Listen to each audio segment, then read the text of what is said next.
தூத்துக்குடி முத்தெடுத்து கொத்து வச்ச பல்வரிசை பார்த்தா ஒரு சுதி ஏறுது.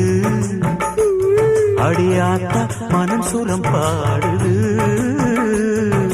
சாத்துக்குடி சாறு எடுத்து சேர்த்து வச்சே கண்ணத்துல தாரு அத முழுசாகத்தா. பக்கம் பாரு அங்கு பொழுதாகத்தா. ஒன்னத்தான் தொட்டதும் தொட்டதும் கொங்கு தேன் சொட்டது சொட்டது. சூடேறும் பொதுவாகத்தான், சொகையீடேறும் மெதுவாகத்தான்.